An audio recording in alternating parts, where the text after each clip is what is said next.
Welcome to the Hospitality Maverick podcast with me, Michael Tingsar.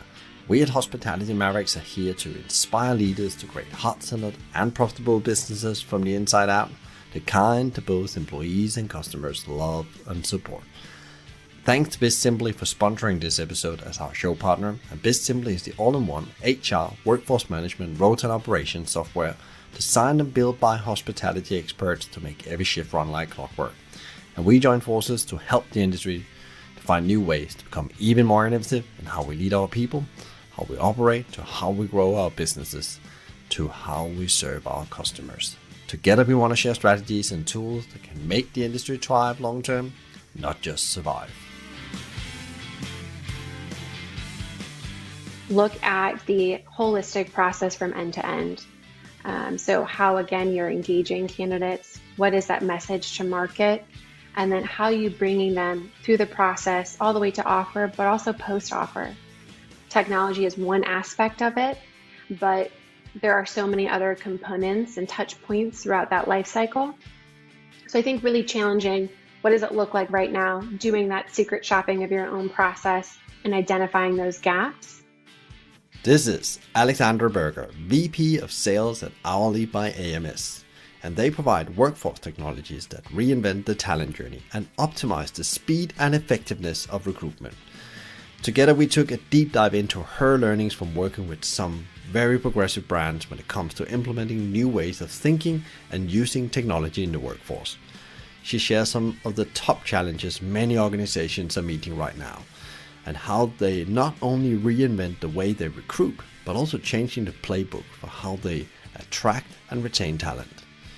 We discussed the role of technology in creating a great employee experience and how it should give managers and HR the insight they need to make better leadership decisions. Alexandra also shares some of the best practice cases she's seen over the last 18 months and what we can learn from them. Before you tune in, please sign up for our weekly newsletter packed with more Maverick insight, strategies and tools. Find the link in the show notes or visit hospitalitymavericks.com. Please also download your free copy of a white paper called From Fragile to Agile we did in cooperation with BizSimply. You can find it on bizsimply.com under the resource tab or via the link in the show notes. We have some great insights and solutions to improve your leadership game. I will guarantee you that you will learn something new about how to improve your recruitment process in this episode.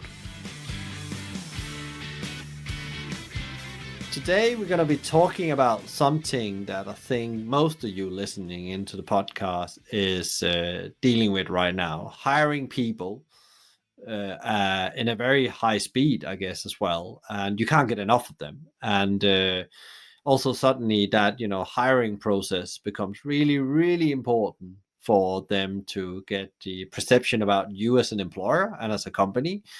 And you need to get them started very quickly after you had the first conversation with them, because somebody else will maybe take them if you don't get them on board fast enough. And for that, there's a technology out there. And that's what we're going to be talking about today. We're going to be talking about, both the hiring process, but also the experience as a person that actually applies for the job, but also how technology can help you. And for that, we're very lucky to have Alexandra from We Are Hourly on the show today. And we've been talking a couple of times before this conversation, Alexandra. And I'm really looking forward to dive into some of the learnings and some of the insights you guys have learned over the last, probably 18 months, and especially the last 12 months where the whole world have reopened. And we're really seeing these challenges around finding people in high volume fast enough. So, but with that said, welcome to the show. Thank you, Michael. It's a pleasure to be here and really excited to chat with you and to meet your listeners. If you should give a bit like an intro to who you are, what your role are in the business, and what problems you are solving in a short elevator pitch, can you help the audience a bit so we get you in the right category? Absolutely. So hi, everyone. As Michael said, my name is Alexandra Berger. I am the Vice President of Sales for the product division within AMS. And our first product within this division is hourly. So I'm really excited to talk to you about this today. And I think it's worthwhile talking a little bit about the history in terms of why we started with hourly as our first product. And as an organization, AMS has been in the talent acquisition space for, over 24 years. And we were really sensing that a lot of the tech within this ecosystem is really geared towards the professional job seeker. So you think of your applicant tracking systems, it's really meant for the professional hire. And instead, regardless of some point solutions that are out in the market for high volume and hourly, there really isn't an end-to-end solution in mind. And a lot of companies right now across retail, hospitality, manufacturing, these are the roles that are driving that upfront revenue. And so we saw this gap and decided to do something about it. Thus, hourly was born.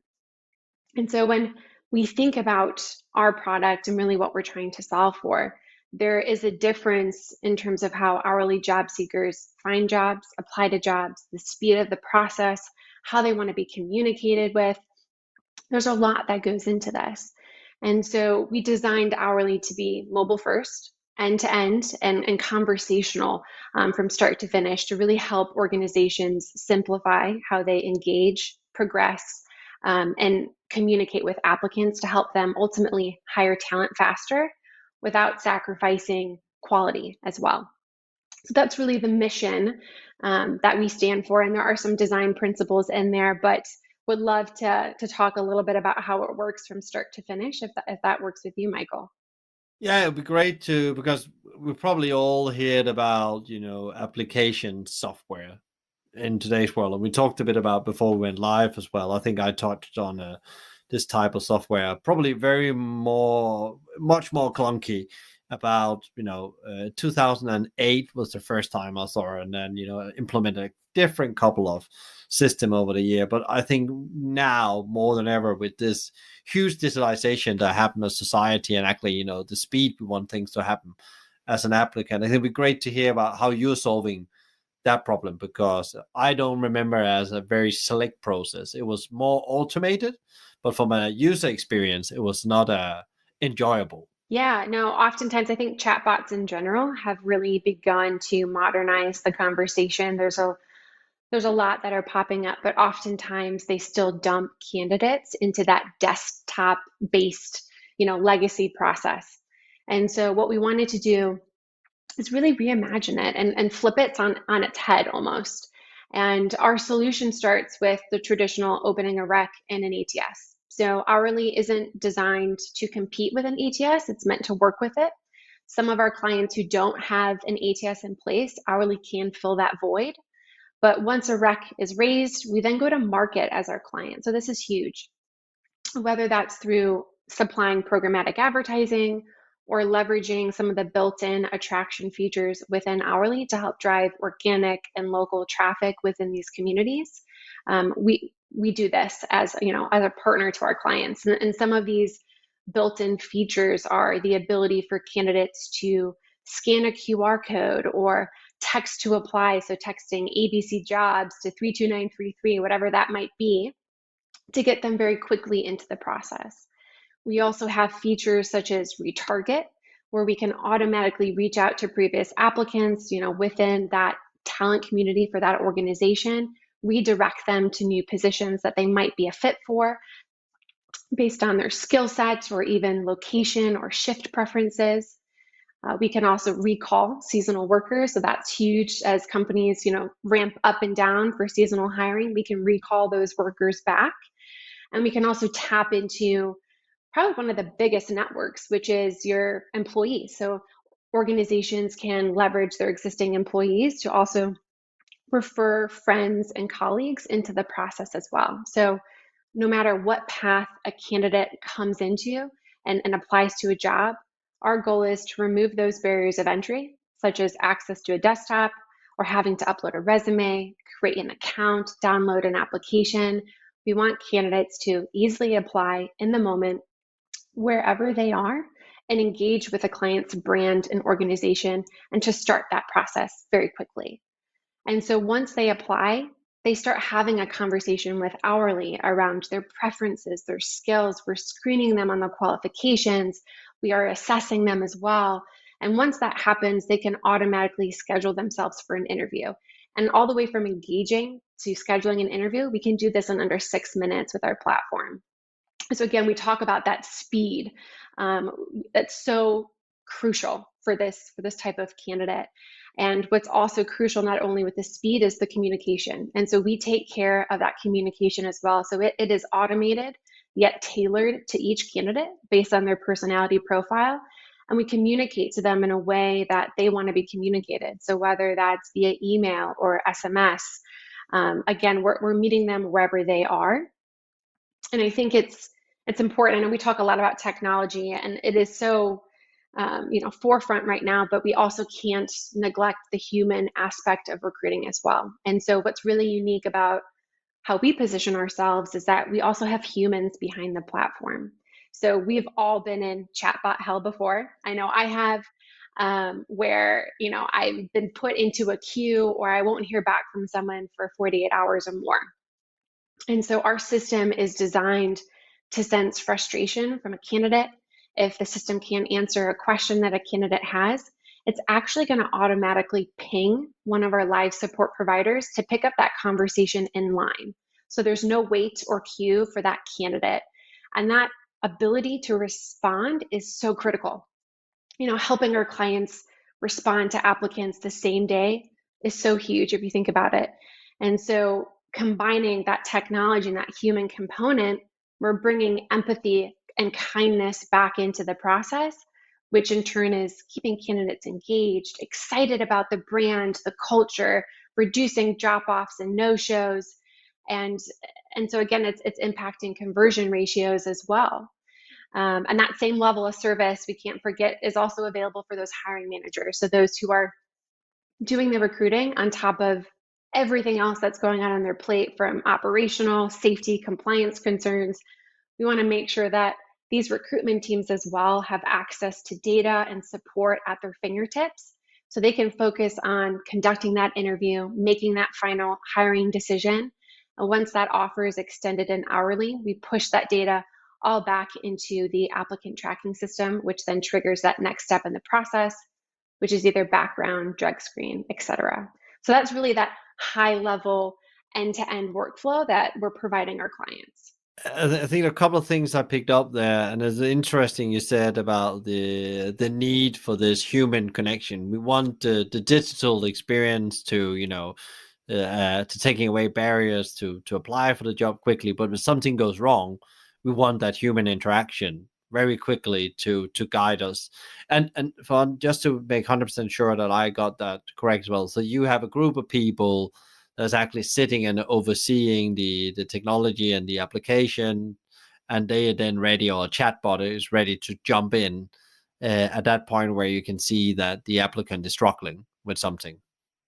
That's absolutely correct. So they're monitoring it, and the system's gonna ping them automatically if they need some live person support. And the great thing is a candidate's not going to know the difference, really. It's going to happen in line in that conversation. We're not routing them to a different system, which increases, the risk of them dropping off in the process. And what we're finding, even across our client base, is candidates are 24/7 animals. They are coming in and applying outside of business hours. And so we want to make sure that no matter what time they come in to apply, if they have a question, we're there to answer it, so that you're moving candidates through that process as quickly and as seamless as possible. Yeah, and I guess you work on over a number of industries and also sectors, and you experience different. We all, the hiring process looks from a conceptual point of view the same everywhere, but everybody has different demand and how quickly they need to recruit. And I guess as well, right now when we talk about frontline employees in hospitality, retail, or any service industry, they have a huge, none of them can fill up their capacity. So they all looking and hungry to hire the next one all the time, I guess. Definitely. And I think we're even seeing a need for really throwing out the playbook when it comes to their current process. And it's really switching that mindset and approach and that they might have had in the past. And that's really what's exciting for me, because we do have this shifting landscape, as you mentioned. We've got organizations that are competing directly with each other for talent and a shrinking pool of candidates. And then on the flip side, we also have organizations who don't even have the capacity to process, screen, and assess the volume of applicants that are coming through. And for both of these instances, we know that candidates who are applying, they're not just looking at one job or location, they're looking at a multitude. And oftentimes it comes down to that first impression and what that hiring process and experience look like. So again, really switching the mindset. And for some, you and I have talked about digital transformation before. I think the pandemic really accelerated some companies' future plans for, digitizing their process. And for others, it was, what can we implement overnight to sort of stop the bleeding? And it was really this short-term band-aid to, again, kind of solve the problems that we're facing. And some of the solutions, outside of technology that we've definitely seen is, raising hourly wages, flexible hours, bonuses, education reimbursement. There's so much more, which is fantastic. There's still work that needs to be done, I think, in this space, because what the pandemic has shown us and taught us is that these hourly workers are essential. They should be treated as such.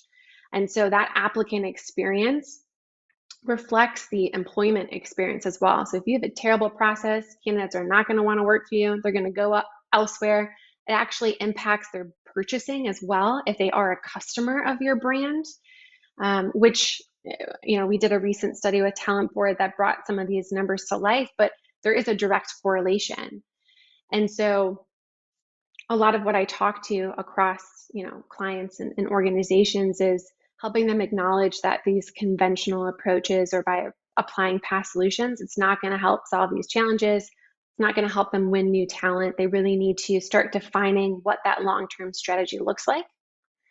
And what I often actually encourage employers to do, both from a leadership perspective, but operationally as well, is to go through their current process, do a little secret shopping on what that experience feels and looks like for an hourly job seeker.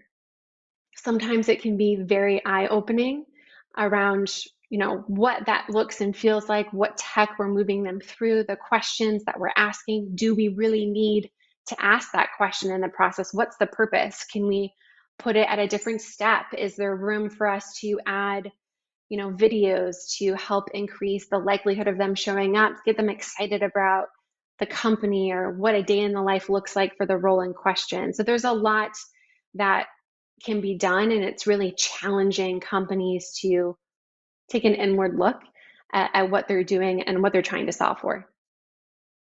And within all that, what is what are the biggest challenges they have right now? You allude to a couple of them when it comes to hiring hourly workers. What are like some of the top three trends you're seeing of challenges recruiters or companies have that really want to attract people quickly, and also want then also the whole application process to, as you said very well, like it has to be as good as your customer experience. It really has to be balanced out now, that whole employee experience. And that starts with you approaching the business for a job and how you are treated in that process.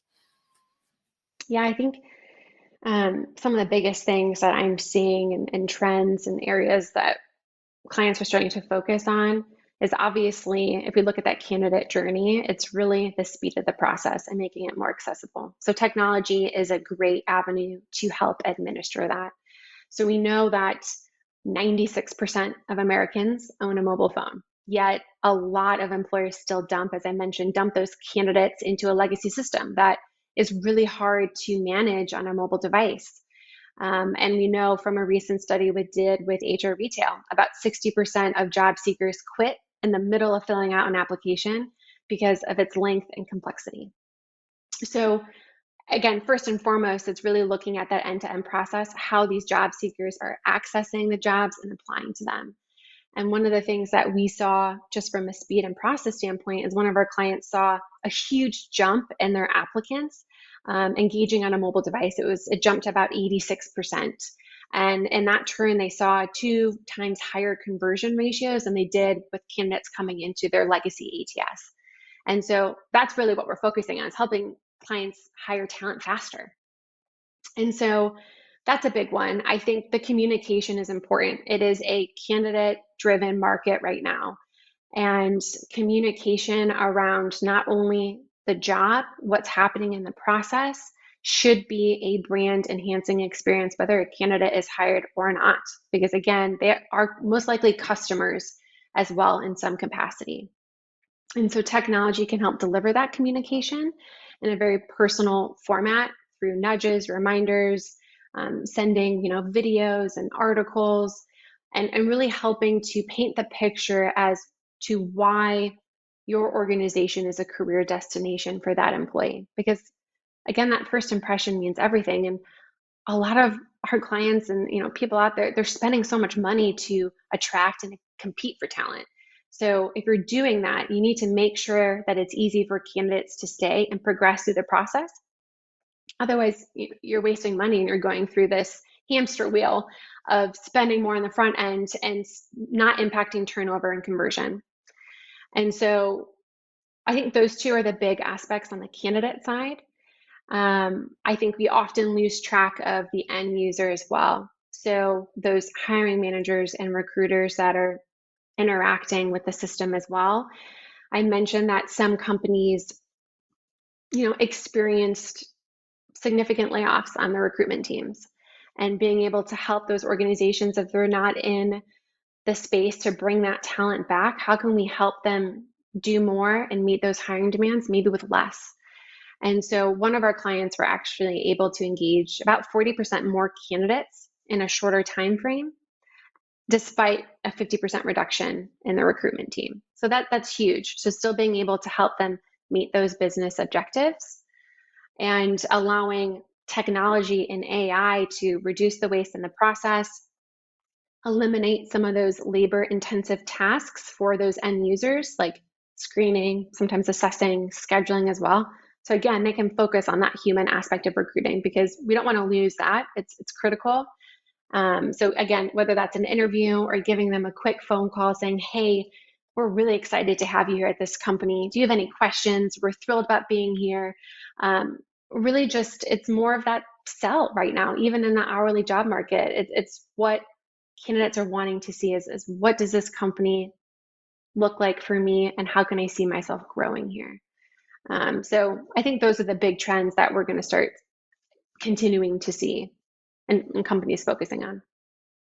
And you already before also alert to a bit like, okay, this may be time to rip up the old playbook in recruitment, because some of these way of recruiting, first interview, second interview, a trial shift, or what else has been around in different company structures, maybe not really gonna do it anymore. And actually, it's not what the candidate wanted. It's not what you need. But we all followed maybe a bit of a cookie cutter approach about how we do recruitment. You have to write I saw one the other day, was really surprised to see that in this market, for a frontline employee job, please send us your CV as a PDF or Word document, with an explanation on why we should hire you.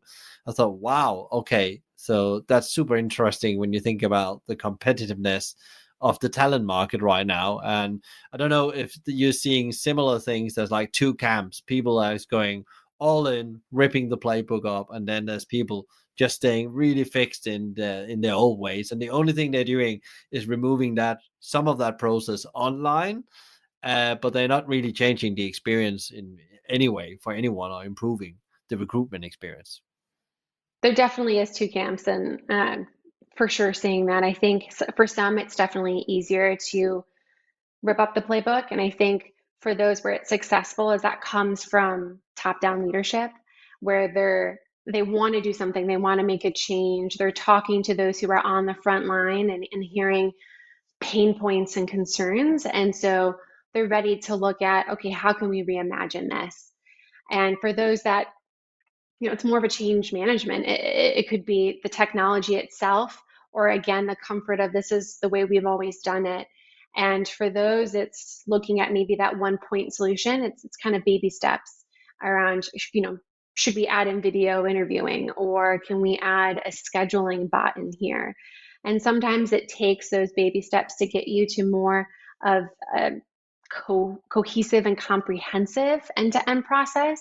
There are risks with that because the more we add different systems that we push candidates through, the more we're increasing the likelihood of them dropping off. So if they have to create a login for, the ETS and then a video interviewing tool or something else, and all of these aren't communicating, they're going to probably drop off or say, I'll complete this tomorrow. Another job might come through that they can finish in less than 15 minutes.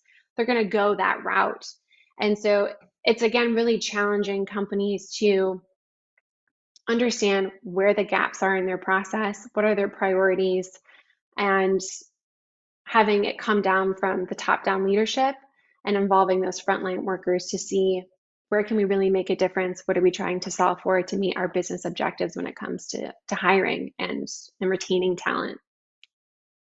Do you feel that the market is now ready for really using this, where tech is involved to actually improve the you call the candidate journey? We also talk a bit about like the employee journey and all this. There's more openness to see how technology in hand with the humans, if that's HR, recruitment, or the individual team manager, can actually play a very massive role in how the employee experience is. Because one thing is that you got them recruited, and then you need to onboard them safely, and then also you need to build the rest of the employee experience. I guess that whole experience is so important now for keeping people to stay, because that's it's more expensive to go out to recruit all the time. Mm-hmm. I definitely think that there is more of an openness, and that's what we're starting to see in one of our recent studies. About 57% of the organizations that we interviewed were really planning to implement or consider implementing a technology in the next 6 to 12 months to streamline that process, not only from engaging to offer, but post offer. So, as you mentioned, what does that look like once a candidate has an offer in hand?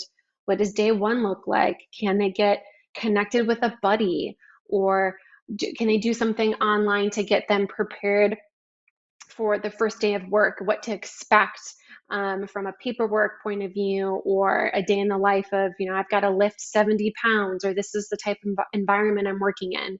So I do think that there is more of an openness. I feel like the pandemic probably forced more companies to start thinking that way. There was a little bit of a panic, I think, where everyone was, again, putting these short-term band-aids and grabbing almost all the technology that they could. But now I'm really seeing organizations take a step back, saying, hey, what do we need? What do we don't need? And let's figure out what this long-term vision looks like. Because sometimes less is more. And there isn't a silver bullet for any of this. It's really figuring out what works best for that organization, the type of talent that they want to reach and bring on board. And sometimes even that is changing in terms of the type of talent that they're trying to attract. That skill set is changing. Yeah, I guess that you're really interesting what you're saying there also, because what I think many have found out that it's a different skill set, even in frontline jobs suddenly, because the frontline job is changing. There's also more strategic digital skills if you go to your head office function, where probably for many there have been a huge surge in recruitment for digital experts or people with digital experience, not only in marketing, but also how do we actually build this infrastructure? Because many of them, especially in hospitality, maybe not have a CIO or at that point. So again, how do you actually create, candidate journeys that makes them feel like they are choosing between you or Google, and they would rather you because the experience was the same, but they actually like, to be involved in the product or culture more than they would like to go to the Google. Because again, the reality is suddenly that we also compete across sectors with Amazon and so on. If in hospitality, suddenly, these lots of our frontline employees went there for a job. And it's not all about salary. I found out. I thought actually it was the salary, but it's not the salary. It's actually something different. I haven't found the answer yet. I think it's a multitude of things, Michael, really. I mean, it's, obviously wage is a component, but a lot of candidates are looking at, safety now. If they've got to be in person or virtual, what measures are being taken to ensure safety? Again, that career growth. So, are there opportunities for them to get upskilled or reskilled in something to, put them in a different position? What are the benefits look like? Flexible hours. So many things are popping up that are really influencing where candidates are going, which we haven't really seen in the past. I think it's shedding light on a lot of areas where we probably should have been improving upon a long time ago. So it is forcing us to rethink about some of this. But yeah, it's definitely an interesting time. What about the, over the last 18 months where there's been radical transformation in everything we do in our life, in the way we work, the way we think about things, what is important for us? What is some of the best practice cases you've seen when it comes to really, changing things, but also taking it from where, we have a problem to we found a great solution on things? And it could be in different sectors even. Yeah, I think some of the best practices I'm seeing across definitely hospitality and retail even is really looking at talent pools and where you're getting your talent from. So we talked a little bit about some of the skill sets changing. And so where I've seen it really work and is where companies are looking maybe at previous employees that they've had in the past and bringing them back, if they're eligible, or looking at a different candidate population that has transferable skills. So maybe an industry or sector they haven't targeted before, that hey, we can bring them on because they have X, Y, and Z skill set. They're a fit culturally to our organization, and we can work on developing them and training them for the position in question. So it's really being creative in terms of where they might have found talent in the past. And that's something that gets me really excited with our product, is we're able to do that, retarget and redirect candidates, recall them back to an organization to drive and increase that applicant funnel. And I think another best practice, again, is really being agile. So those who are not afraid to look at things differently and have that conversation with those who are in the technology and the process day to day to really understand, what are we trying to solve for? I think that's such an important question, because it's how do we solve for it, and then how do we implement it, and taking the time to implement it properly, because it is such a huge change for organizations. And you want to make sure that you have all the voices being heard for those who are actually, again, in the technology, and those who are overseeing it from a leadership perspective, is making sure it's implemented right, and looking at all of those three different stakeholders, from the candidate to the hiring manager to the recruiter. So I think that is really important, and where I see success, again, during the pandemic, and thinking of those long-term strategies versus those short-term patches. I know it's hard, but really having an eye for the future and where you want to go, is definitely, I think, important. I think it's very interesting. You talk about what I also call, you call it positioning in marketing, but also the employer brand. Really understand where do you actually can you go and get your employees from? Which companies or what sectors should you be targeting besides, the pool everybody's taking from? People that wants to work in hospitality. Because I guess also what we definitely saw here in the UK was suddenly, it's never been a top wish to have a career in hospitality, but the pandemic didn't help with that. It actually made it one of the, the worst jobs you can get almost.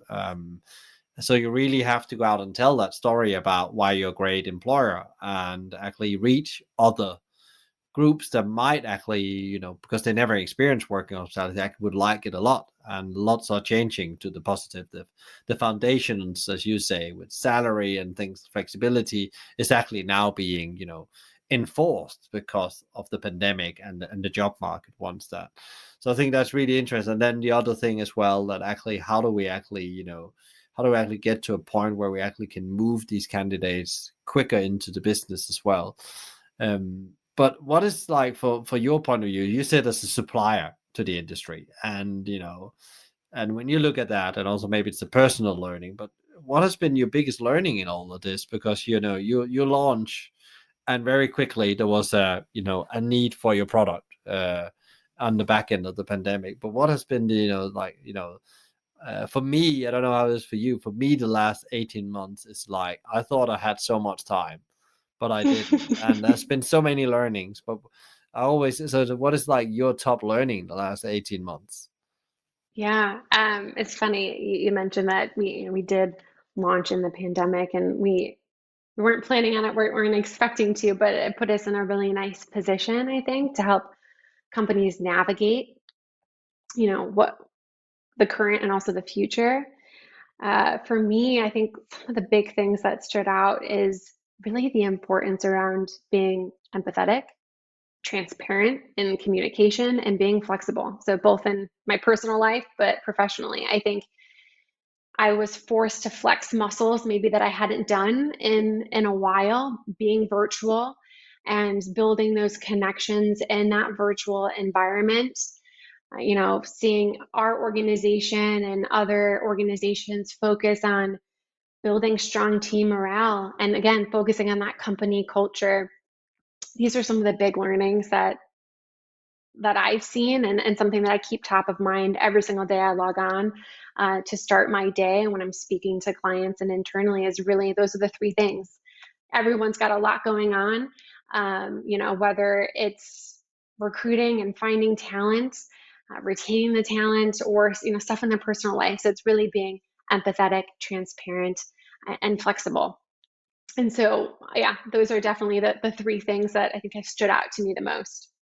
And it's quite interesting to say about being transparent, because in business, I don't know, I feel exactly the same, that the lots of people come much better, and in business sometimes it's just easier if you're transparent. But normally we'd had the game of business going on, the great game of business, as I call it, going on, where you have to read each other in a room and stuff like that. But just because people just know that, we just have to move on, and we just need to be honest, and then we find a solution. I think that's some of the good things, and the level of innovation and agility as well that this has brought on us actually showed that we can actually shift very quickly. We don't have to always blame culture or the lack of resist to change, and we're now ready to do it.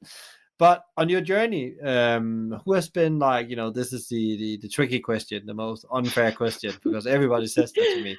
Well, I have more It than three is. people, Michael, but who has been most influential to you and the career you are on to help businesses use technology to improve the human experience? Who has actually been, some really keystone people in this? I think for me, I'll do a combo of both, personal and some professional people that have really influenced me. I think personally, um, it would have to be my dad. I think from a young age, he started his own business when I was quite young, and I was around um, lots of trade shows and seeing lots of clients come in with problems that they were trying to solve for. And I saw how important it was, again, from a really young age, that has really influenced how I communicate with people, is the importance of building relationships and really listening, because not everyone's problem is the same. There are unique situations, and really understanding what those pain points are. And so for him, and being around that throughout my life, has been so instrumental, I think, in my career, and both personally as well. Professionally, it is hard to name a handful. I've been very lucky to work with a lot of really intelligent women in my career, across my current organization and the previous companies I've worked for. So it is hard to name, just a couple out of that. I will say that all of these women have really, again, shaped me to who I am. And, previously a more male dominated industry, being able to see how they've been able to navigate the industry, push themselves, think outside of the box. It's been just so important to me in my career. So I'd have to say, kind of the collective group of the women that I have worked with um, across the board. Always great to hear. It's funny often that people and myself, we always come back to our parents. There's always something, And I love the thing that you gone to trade shows and you already at that point were solving problems, because that's in principle your job now as well. And yeah, I can see that connection. What about you? Because you said you launched this. Your part of the business was launched in the pandemic, and you have to show up every day to do your best to move things. How do you actually? Because that is one of the questions I've been really interested in. How do you actually, sometimes find the energy to go and do things besides, there needs to be paid some rent and some costs, but also it's like, how do you find it, and what do you do? What is your top 3 tips on you getting yourself in the right state? Well, for me, it's starting my day with a good cup of coffee. So for those coffee drinkers, it's definitely the first thing that I do. But on a serious note, I feel in the role that I'm in and the the product that I am in the market, talking to companies about, I truly am energized. As corny as that sounds, I am so energized to go to work every morning because I'm so passionate about our product and the problems that we are solving when it comes to the hourly job seeker. And it's something across my years in talent acquisition, there's always been a need for it, and it's just become more prevalent because of the pandemic. And being a part of that honestly really gets me excited. And I enjoy listening to clients. I'm a problem solver by heart. So listening to what those challenges are, and it could just be listening and saying, hey, right now is maybe not the right time, but let's stay close. Here's how we can help you in other ways to get yourself in that position where we can start adding some technology within your process, or you know bolstering up your in-market presence on how you attract candidates and where you can find different candidates. So there's a lot of different solutions that I work to provide clients, but I really am energized. I hope you can sense my passion through the phone, but it really gets me excited. So it's not tough for me to wake up every day and go to work. I am very lucky for that. Yeah, and I guess again, you found you can see that other people, as you said. I think that's if we all are working on things where other people feel that you're solving something for them, you're making their life easier. Then it always comes back. It's a reciprocity, like we really when you can give something. So it gives totally sense. And the coffee is really important for me as well. That's how it starts, with a little bit of butter in for Absolutely. me, because it's a Like it. good. So what is we're coming to the end here, Alexandra. But if you should, you talk with so many different leaders, functions of businesses across, industries and sectors, and you probably get a lot of good insights to some of the best practices and tips. And you have some background yourself. Of being, involved in different businesses, leadership positions, and so on. What would your top 3 advice be to leaders right now that's looking to, accelerate the businesses? Because we're all trying still, I believe, and what I hear, to figure it out in a way. How do we move forward from here? Now we've gone from survival state to how do we actually move on from here? And for everybody's different what they need to do, but most people know they need to change a lot the next coming years. But what is your top 3 advice to them? So I feel like the top advice I would give clients would be, obviously there is this perennial challenge of hiring hourly workers, and it is more difficult today because of the competitive labor market, a shortening of qualified talent, so many things that come into this. And what I would recommend, and the advice that I've seen, is to really look at the holistic process from end to end. So how, again, you're engaging candidates, what is that message to market, and then how you bringing them through the process all the way to offer, but also post offer. So really, it's that holistic image and picture of your process. Technology is one aspect of it, but there are so many other components and touch points throughout that life cycle. So I think really challenging, what does it look like right now, doing that secret shopping of your own process and identifying those gaps. I think the other would be again, leaning in with empathy, not only towards your employees, so those you might be understaffed who are working overtime to hire talent. So being empathetic towards, your current recruitment teams, but then also the job seekers that are out there. Yes, it is a candidate-centric market, but having them come into a very disjointed process that is archaic and unkind because they're not getting communication and feedback that they deserve on what's happening in the process, whether they're hired or not, is an issue. So again, really being empathetic internally and externally. And I think the third would be leading from the top down. So any decisions that you make, that's going to be a transformative change for an organization. So making sure that you have a defined approach, that there's no disconnect between, those users who are using the system, and making sure that whatever you put in place is implemented properly. So you're not rushing to get it done quickly, because you're going to have some problems with that. So making sure that whatever is implemented is done properly and can deliver the business results that you're wanting to achieve. So looking at those long-term strategies versus the short-term fixes.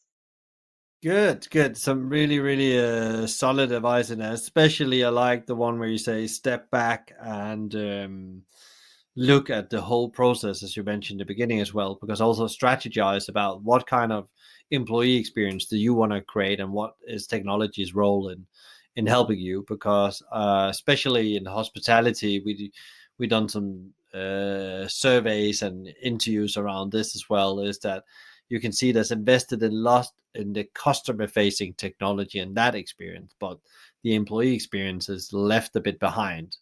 And that's really giving challenges now that, you have people that want to buy, but you can't deliver the demand because you can't get people in quickly enough. Yeah.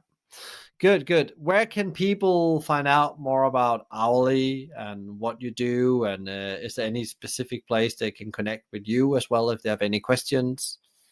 Yeah, so you can find me on LinkedIn. I have all of my direct contact information on there. To learn more about Hourly, you can go to weareams.com and click the digital tab. You can see more info about our product, as well as any recent research studies we've done, and so much more in the space. We actually have a very fun music video that we did with Montel Jordan as well. So it's always it'll get stuck in your head, I will say. So I'll warn you that it is very catchy. But yeah, you can go to either of those locations. Good. Great. Thank you so much for taking the time out of your day to come on the show talking about, how we can improve recruitment, how we use technology for that, and actually how we improve the employee experience in general. Thank you so much for having me, and really appreciate meeting all of your listeners as well. Thank you so much, Alexandra, for your great advice on how to improve and reinvent the talent journey. I would recommend you now to ask yourself, what do I need to do to improve our talent journey? And what is tech's role in that? To get further inspiration on how to improve your employee journey, please tune in to episode 56, Heartfelt Hospitality with Nina Jeffra Stevenson, Chief Cultural Officer at Point A Hotels. If you enjoyed today's conversation, please share, rate, review, or subscribe to one of our channels. A big thank you to BizSimply for supporting us, bringing great insights, strategies, and tools to help the industry thrive, not just survive. Check them out at bizsimply.com or on their social at BizSimply or BizSimplyHQ. You can also email them directly on advice@bizsimply.com. Remember to download your free copy of the white paper From Fragile to Agile, done in cooperation with BizSimply. You will find it on bizsimply.com under the resource tab or via the link in the show notes. We have some great insights and solutions for improving your leadership game. A big thank you to Fina Charlson, who is the show producer and editor for the podcast collective. Tune in next time for another interview, and in the meantime, find out more about us and subscribe to the newsletter and download free leadership tools at hospitalitymavericks.com. And don't worry, if you didn't get all of that, there will be links in the show notes. I'm Michael Tingsa, and you've been listening to the Hospitality Maverick podcast show. Be Maverick.